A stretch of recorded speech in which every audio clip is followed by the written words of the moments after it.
dessas diferentes frequências em virtude de seleção natural. Bom, aí, pessoal, aqui é uma filogenia na qual são apresentados, né, populações humanas, e vejo que populações humanas de uma mesma, digamos assim, de um mesmo grupo biogeográfico, geralmente se apresentam dentro do mesmo clado, né?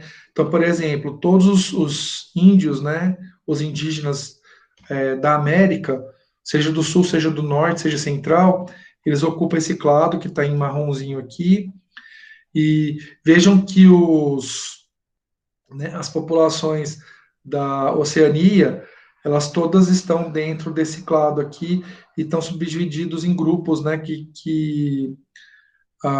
tem alguns grupos asiáticos aqui, né, então, por exemplo, chineses do sul, né, e aí tailandeses e tal, eles estão nesse clado aqui. Aí, os indonésios filipinos nesse clado aqui, e aí os polinésios, eles se agrupam dentro desse clado que estão chineses, tailandeses, indonésios, filipinos, malaios, e por aí vai. E aí vejam que os mais diferentes aqui são os grupos, né, dos aborígenes, né? Os aborígenes da Nova Guiné e da Austrália, eles são os mais diferenciados aqui, que eles ficam mais externos a todos os outros grupos, certo? E aí os grupos africanos também, tá vendo que tá os nilóticos, os bantus, né, os pigmeus, eles ficam aqui nessa... E aí o tamanho do ramo, quanto maior é o ramo, maior é a diversidade genética, tá? E isso é calculado a partir da variação de mutações. Então, quanto maior o número de mutações, maior esse ramo, né? E aí, quando uma população, igual vocês fizeram lá para os lêmur, pro macaco japonês e tudo mais, a mesma análise, só que aí pensando em populações humanas. E peraí que eu já respondo a pergunta, tá, Laura? Então, entender essa questão, pessoal, da distância genética, que a gente pode usar isso, então, quanto maior for a variação entre populações, maior a distância genética, e quanto menor, mais próximo elas ficam, menor, e aí você tem os grupos, né, que compartilham ancestral comum mais próximo. Aí a pergunta da Laura. O tipo sanguíneo de uma população está diretamente relacionado com a seleção natural com a deriva genética? De que maneira? A seleção natural, a evidência é a questão de micro-organismos que causam doenças e a existência desses micro-organismos de antígenos, né? Tipo A ou tipo B nessas bactérias, então isso favoreceria o tipo sanguíneo que produz o anticorpo, né? Contra aquele antígeno. Então, por exemplo, se tem muita bactéria com antígeno B, com proteínas tipo antígeno B na membrana plasmática, então as populações que são do tipo A são favorecidas, porque elas produzem anticorpos anti-A. Só que tem, por exemplo, evidências de efeito do fundador, né? E de endogamia, que isso pode aumentar a frequência de determinados grupos genéticos. Né? Aqui no Brasil, por exemplo, como a gente tem uma fundação muito grande de indígenas e de africanos, o tipo O tem uma frequência muito alta. Não porque tem uma vantagem seletiva, mas por causa do efeito do fundador, você tem, que é um evento de deriva genética, você tem aí uma proporção alta de pessoas tipo O. Então, as duas coisas podem acontecer. Giovana, você pode repetir, por favor, quanto maior a variação genética... Ixi, qual o contexto que eu falei isso, Giovana? Esse mesmo, professor, da distância genética. Ah, tá. Quanto maior a variação genética entre duas populações, maior a distância genética. Então, elas vão ocupar grupos diferentes, né? Então, quando a gente analisa aqui na filogenia, tá vendo que o tamanho do ramo bantu e do nilótico é curtinho? O que significa isso? Que há uma distância genética baixa entre eles, ou seja, há uma baixa variação genética. Só que se eu comparo, por exemplo, deixa eu pegar dois aqui que estão próximos, que tem uma variação. Tá, vamos pegar, por exemplo, os aborígenes, né, da Nova Guiné e da Austrália. Tá vendo que, apesar deles ocuparem o mesmo ramo, olha o tamanho do ramo. Enorme, né? O que significa isso? Que os aborígenes australianos, eles são mais próximos dos aborígenes da Nova Guiné do que com as outras populações. Porém, eles são mais diferentes entre si do que, por exemplo, bantus e nilóticos. Certo? Então, esse tamanho na filogenia pode indicar isso. É que depende da filogenia, tá? Mas geralmente, quanto maior o ramo, maior a distância genética. Certo? E isso é calculado a partir da taxa de mutação. Certo? E aí, pessoal, isso aqui é um mapa. Susto, mas...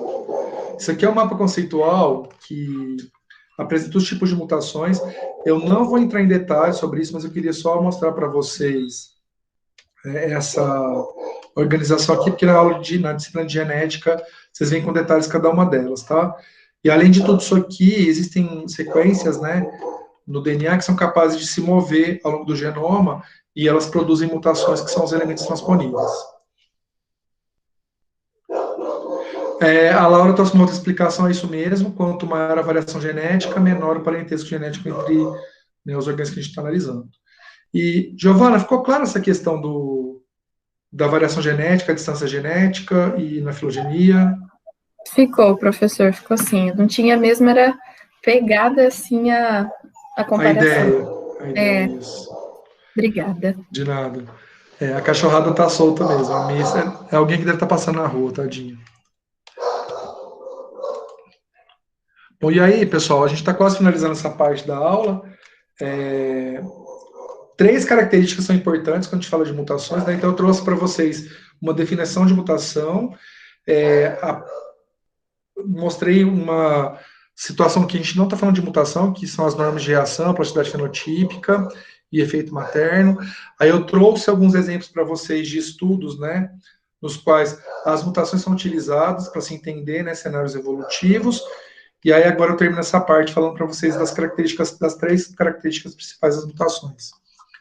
Primeiro, as mutações, na maior parte das vezes, elas ocorrem de forma casual, certo? Por isso que elas são consideradas aleatórias e espontâneas.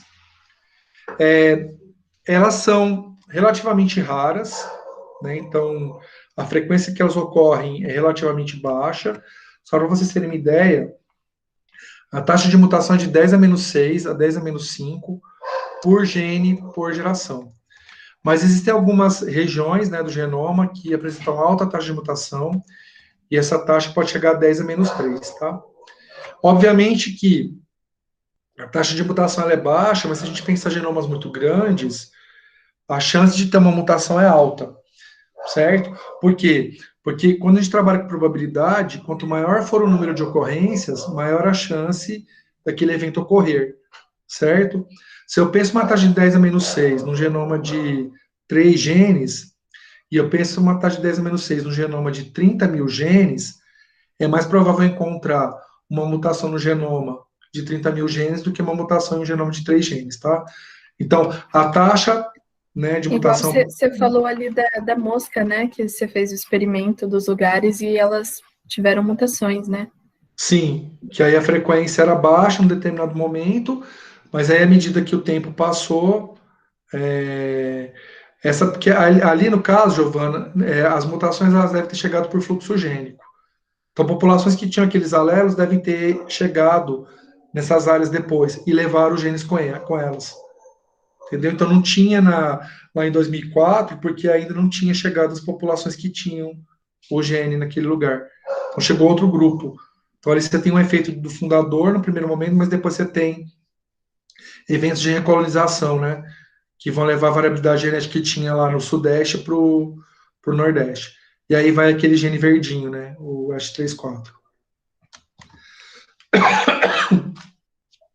E aí, por último, né? As mutações elas são deletérias, normalmente, porque geralmente quando uma mutação ocorre, ela surge. Então, você imagina, tem um contexto adaptativo que o organismo está. Surge uma mutação, a mutação vai produzir uma variação no fenótipo. E, normalmente, aquele fenótipo ele não é adaptativo àquele ambiente. Só que, às vezes, a mutação pode ocorrer, ela pode ser relativamente neutra, e aí, quando o ambiente muda, ela se torna adaptativa. Então, por exemplo, vou dar um exemplo mais extremo, tá? Então, imagina uma mutação que leva à perda de asa em mosca de fruta, certo? Eu penso uma mutação dessas, ela é deletéria, porque uma das vantagens adaptativas que uma mosca tem é poder voar. Né? Então, imagina uma mutação que leva à perda de asa. Beleza, então, uma mutação dessas, em vários contextos, né, ecológicos, ela é deletéria. Agora, imagina, por exemplo, que essa mutação ela ocorra numa ilha que tem muito vento e uma mosca é muito pequenininha, ou seja, se a mosca voa, ela tende a ser levada pelo vento para o mar e morre. Ao passo que aquelas moscas que não têm asa, elas vão explorar os nichos de forma mais segura, porque não tem o risco delas serem levadas pelo vento, porque elas vão estar aderidas ao substrato. E de fato isso ocorre. É muito comum a gente encontrar em ilhas, né, moscas que apresentam a mutação que leva à perda das asas, porque esse tipo de caractere é adaptativo numa área que tem muito vento, mas não é em praticamente todos os outros ambientes, né? Certo? Entender esses três características da mutação, que ela é rara, deletéria e espontânea.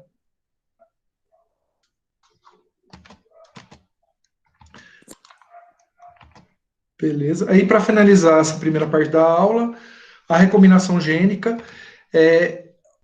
Aqui, basicamente, pessoal, eu não vou entrar em muitos detalhes sobre recombinação, porque vocês estudam recombinação em genética e estudam em biologia celular, tá? Então, aqui, basicamente, eu só queria chamar a atenção de vocês que é um mecanismo evolutivo. Basicamente, durante a meiose, ocorre a troca, né, de pedaços de cromossomos, e isso pode reorganizar a variabilidade genética. Então, por exemplo, um cromossomo que apresentava o gene Azão-Bzão, com a recombinação, ele pode dar origem a cromossomos que têm azinho Bzão. Sem a recombinação, esse tipo de, digamos assim, organização, né, da informação genética não ocorreria, certo? Então, basicamente, a recombinação ela produz, né, variação em virtude, né, de novas combinações de alelos. Porém, existe, né, dois tipos de recombinação que têm outros efeitos evolutivos. Um deles é a recombinação intragênica, então pode ocorrer, né, no mesmo cromossomo, não entre cromossomos homólogos, mas dentro do mesmo cromossomo, pode haver recombinação, e isso pode levar parte do gene de um cromossomo para o outro, de uma cromátide para outra, e isso produz genes novos, né? E além disso, que a gente chama de, né, recombinação intragênica, além disso, eventualmente pode haver durante a meiose, ou mesmo a mitose, né, quando os cromossomos vão se parear para a divisão celular, eles podem se parear meio que deslocado, né? E se ocorrer, né, uma recombinação quando eles estão meio deslocados, um cromossomo tende a receber, né, um gene a mais e o outro cromossomo perde um gene. Geralmente, o cromossomo que perde um gene, ele produz ou gametas inviáveis ou embriões inviáveis. E aquele que recebe dois, ele geralmente apresenta gametas viáveis e embriões viáveis. Então, é possível que o genoma vá aumentando de tamanho por eventos, né, ao longo da evolução, de recombinação desigual, que é quando, né, os cromossomos, ao invés de parear de forma perfeita, eles se pareiam de forma mais ou menos deslocada, e aí a recombinação pode produzir a deleção, né, de um pedaço do cromossomo num deles e a duplicação no outro. E aí você tem aumento no tamanho do genoma naquele cromossomo que recebeu a duplicação gênica.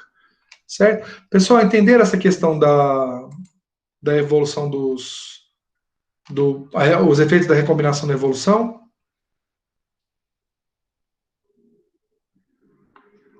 Sim. Tranquilo? Bom, pessoal, eu vou dar uma pausa agora. A gente pode retornar 10 para as 9 para falar de deriva, começar a falar de deriva? Sim. Pode sim. Beleza, então eu vou parar a gravação agora. E aí